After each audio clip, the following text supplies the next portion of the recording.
بسم اللہ الرحمن الرحیم۔ ناظرین، آج کے اس ویڈیو میں ہم بات کرنے والے ہیں حضرت ادریس علیہ السلام کا۔ حضرت ادریس علیہ السلام کا قصہ۔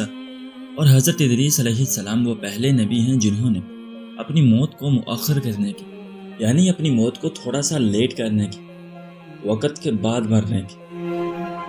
اب یہ مہلت انہوں نے کیوں مانگی اور کیا یہ مہلت ان کو ملی بھی؟ یعنی کیا ان کی موت کو مؤخر کیا گیا؟ کیا ان کی موت کے وقت کو ٹال دیا گیا؟ یہ ہم جانیں گے آج کی اس ویڈیو میں۔ آپ سے گزارش ہے کہ ویڈیو کو آخر تک ضرور دیکھیے گا، اور اگر لگے کہ ویڈیو اچھی ہے تو ویڈیو کو لائک بھی ضرور کر دیجیے گا۔ حضرت ادریس علیہ السلام مصر کے شہر منفیس یعنی منف میں پیدا ہوئے۔ لوگ انہیں ہرمس الحرام سا کہتے تھے۔ یہ سریانی زبان کا ایک لفظ ہے۔ ہرموز کا معنی ہے تجربہ کار، مضبوط رائے والا۔ بعض اہل علم کا خیال ہے کہ آپ بابل شہر میں پیدا ہوئے، پھر ہجرت کر کے مصر پہنچے۔ علمی انساب کے اکثر علماء کے مطابق حضرت ادریس علیہ السلام نبی صلی اللہ علیہ وسلم کے سلسلہ نسب میں شامل ہیں۔ آدم اور شیش علیہ السلام کے بعد سب سے پہلے انہیں نبوت کا شرف حاصل ہوا۔ حضرت ادریس علیہ السلام کا نام قرآن مجید میں 2 مقام پر آیا ہے۔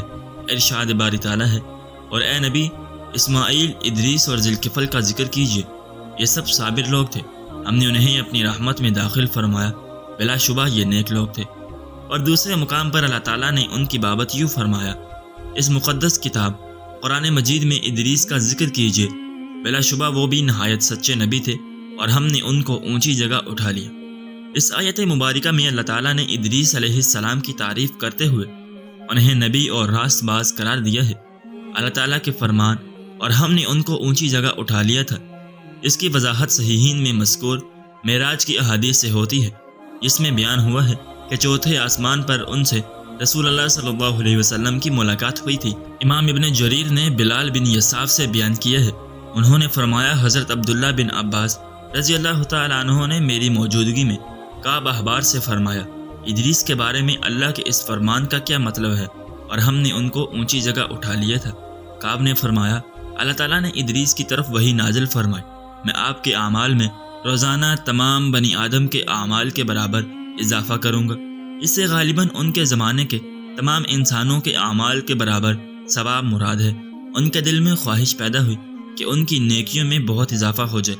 ان کے پاس ان کا ایک دوست فرشتہ آیا، انہوں نے اس سے کہا، میرے بارے میں موت کے فرشتے سے بات کیجیے تاکہ مجھے زیادہ مہلت ملے اور میں زیادہ نیکیاں کر سکوں۔